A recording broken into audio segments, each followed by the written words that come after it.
La seule chose, c'est que moi j'ai des enfants. Oui. Mon épouse aurait bien aimé adopter. Oui. Et moi j'ai dit non.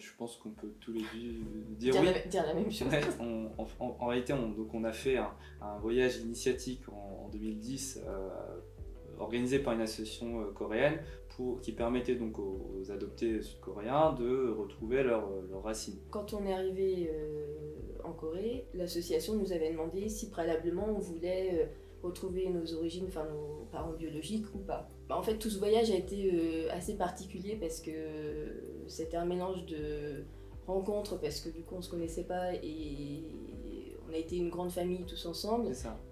Et d'un autre côté, j'avais l'impression de trouver une famille à travers ce voyage, mais une famille d'amis, et puis une famille qui était vraiment, en tout cas ma famille biologique. Ça semblait quelque chose un peu d'irréel. En France, donc on est français. Chez nous, on pense donc comme un français, mais on n'a pas forcément le faciès Oui. comme les autochtones. Le fait d'arriver en Corée, c'était un peu l'inverse. C'était du coup d'être ressemblé aux gens, mais ne pas forcément avoir ce lien culturel, une sorte d'arbre déraciné finalement. Donc c'était bien au moins de se fondre dans la masse. Ce sentiment-là était génial. Ça, je partage totalement. C'est-à-dire qu'on avait vraiment l'impression d'appartenir à une identité collective qu'on n'a pas forcément quand on est en France. Mes parents voulaient que je n'oublie pas mes racines. Mais moi je m'en fichais complètement. J'en avais rien à faire de la Corée, je ne me sentais pas connecté avec la Corée. Et pendant ma thèse, j'ai eu un coup de mou, on va dire, ça se passait pas très bien avec mon chef. Et donc j'ai eu besoin de prendre du recul, c'était un moment de ma vie où je n'allais pas très bien. Et là c'est là que j'ai reconnecté en fait, je me suis reconnecté avec les racines coréennes grâce à l'association Racines Coréennes. Et on a rencontré quelques Coréens, on s'est dit avec nos adoptés, ce serait bien de prendre des cours et tout, donc essayer de se reconnecter un peu plus avec la Corée. Et parmi ces professeurs entre guillemets de coréens, donc il y a une demoiselle avec qui je me suis marié maintenant. Et donc c'est comme ça que je me suis reconnecté à la Corée, mais d'une façon donc très différente par rapport aux autres adoptés, ou qui souvent se sont reconnectés parce qu'ils voulaient savoir leur origine, savoir un peu, essayer de retrouver leur famille biologique, leurs parents biologiques. Mais moi c'est pas quelque chose qui me manquait, et c'est quelque chose que je n'ai toujours pas fait. La seule chose c'est que j'aimerais voir leur tête. J'aimerais voir la tête des parents biologiques. C'est le petit truc qui me manquait quand j'étais petit, c'est comme je disais, je voulais avoir les cheveux bleus, je voulais avoir les grands yeux. Et moi je suis content avec mes enfants de se dire ah tiens il a le front de papa, et là il a le menton de maman, et c'est quelque chose qui me... Voilà. Je suis retournée en Corée il y a 3 ans avec mon ancien compagnon, et lorsque je suis allée en Corée, on va dire, j'ai eu un déclic mais plus ou moins dans le sens inverse.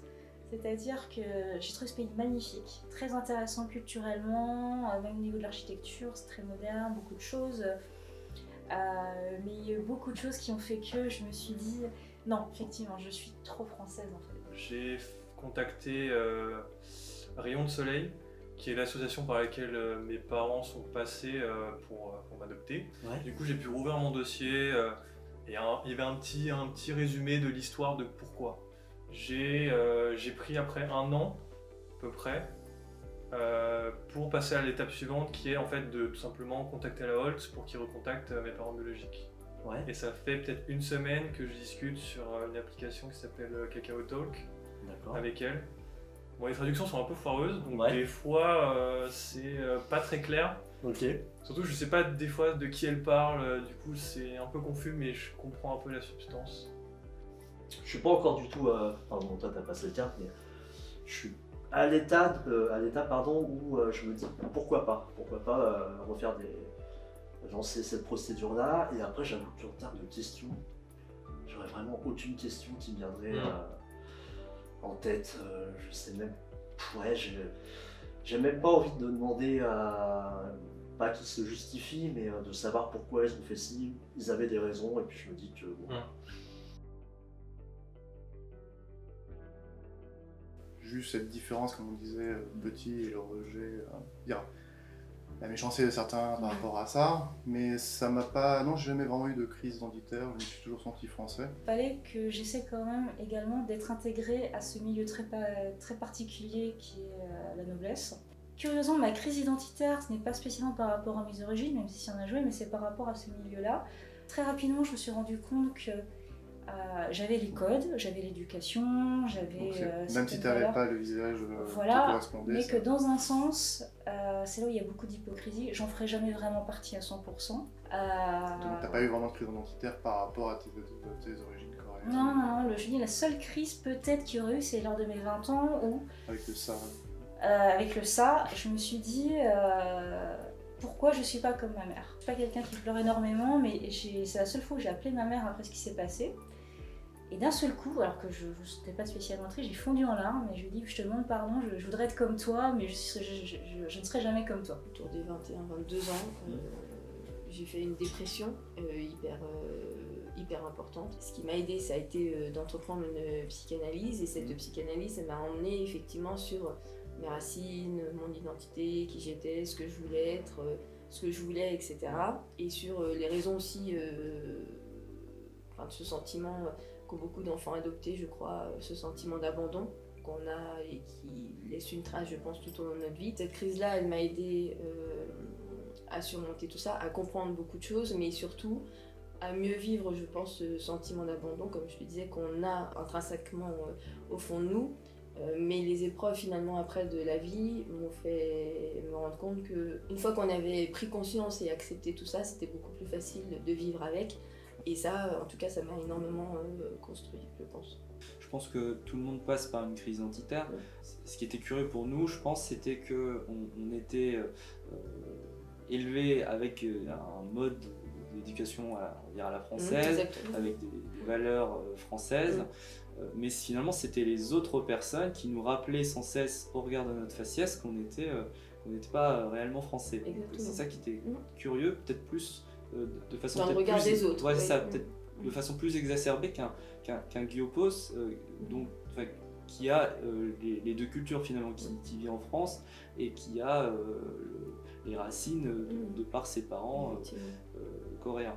Comme je disais, je suis vraiment bien enfant, je suis bien français, mes parents m'ont élevé, m'ont donné les réponses que j'attendais, etc. Donc j'ai pas eu cette grosse crise identitaire. Ouais.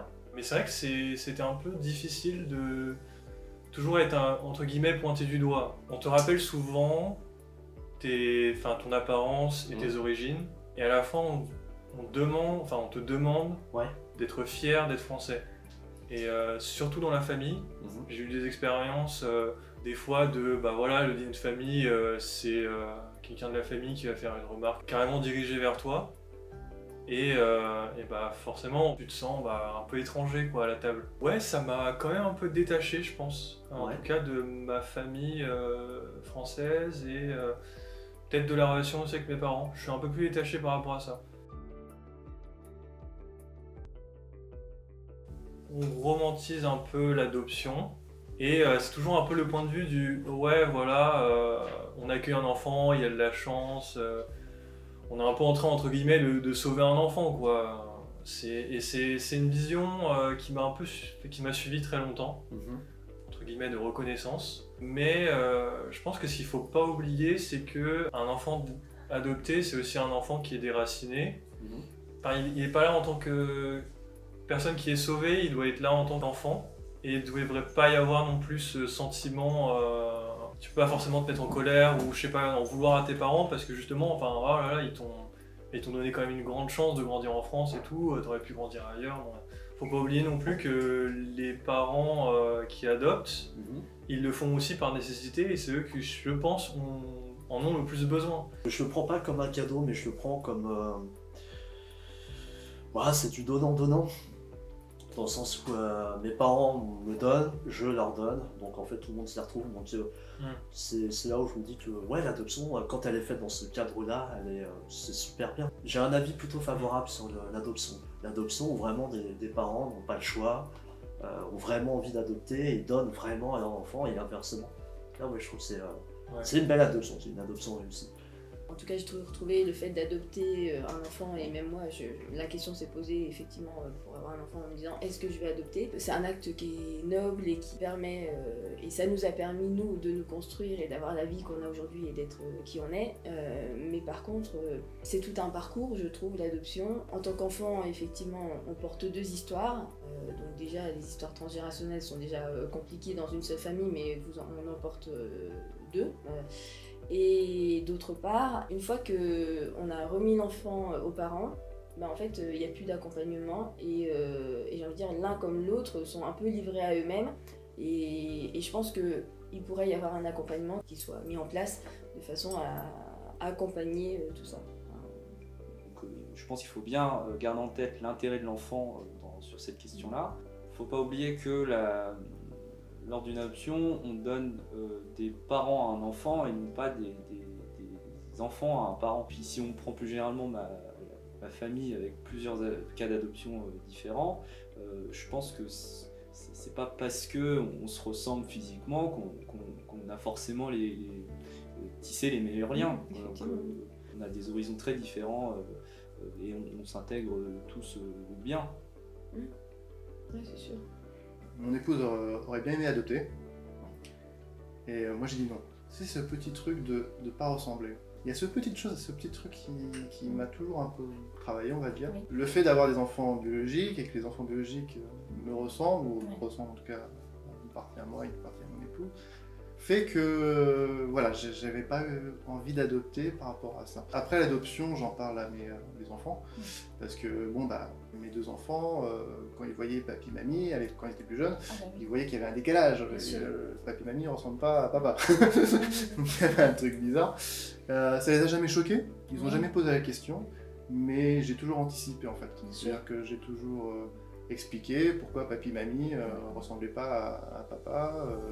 Mais que là j'étais leur fils et que, voilà, que le plus important c'est eux qui m'ont donné l'amour, qui m'ont élevé, qui m'ont donné les valeurs. Et si vous êtes là, c'est parce qu'ils étaient là. Parce que voilà. C'est pour moi une des plus belles choses au monde, puisqu'on offre énormément d'amour. J'en parlais précédemment, on en parlait. On peut se dire qu'on a été vraiment aimé, désiré. Moi je sais que mes parents, lorsqu'on est arrivés avec mon frère, c'était une grande fête, c'était un vrai bonheur. C'est donner de l'amour à un enfant qui n'est pas de son sang. Et justement ça transcende en fait toutes ces histoires de c'est mon vrai fils, on a le même sang, on se ressemble. Et c'est très beau, c'est très beau. Plus tard, je ne sais pas si je pourrais adopter, je ne sais pas, en fait je n'ai pas encore d'enfant me concernant, mais c'est quelque chose de très noble, justement, de très noble, très beau. C'est aussi un exemple aussi d'ouverture d'esprit et de valeurs humaines. Ouais, tout à fait. Voilà,